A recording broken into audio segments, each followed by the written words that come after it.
India.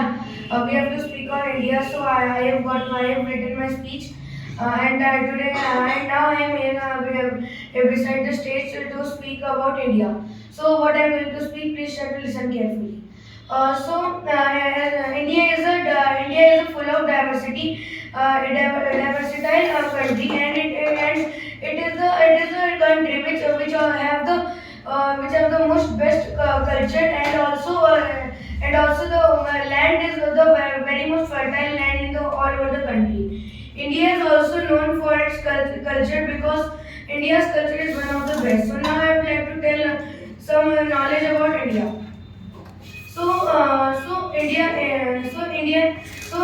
There are 29 states in India. If I talk about India's land form and other things, India is on the seventh number in terms of the size of the country, and in the first number in terms of the population. India also has the most best wildlife because there are many different types of animals present here, like the Royal Bengal tiger. It is present in the Sundarban of India. One-horned rhinoceros. It is also present in India.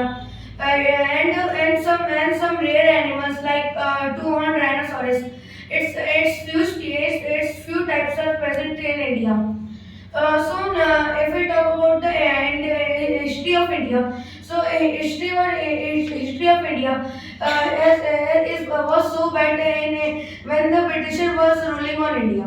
When India got independence from Britishers on 15 August 1947, it was a very historical day, and it is still celebrated as the Independence Day of India, and everyone celebrate it with very much happiness, and all of us get very happy. Also India contains two good peoples like there are many freedom fighters who help in India getting independence from Britishers, and also many people serve the whole world in terms of the many other subjects like Aryabhatta discovered zero, and there was a Rishi Muni who discovered plastic surgery and many other medicines which are currently helping in many other cures as a big diseases. Lastly, I would like to say that India is a versatile country, and I and all of us are proud to live in India. Thank you.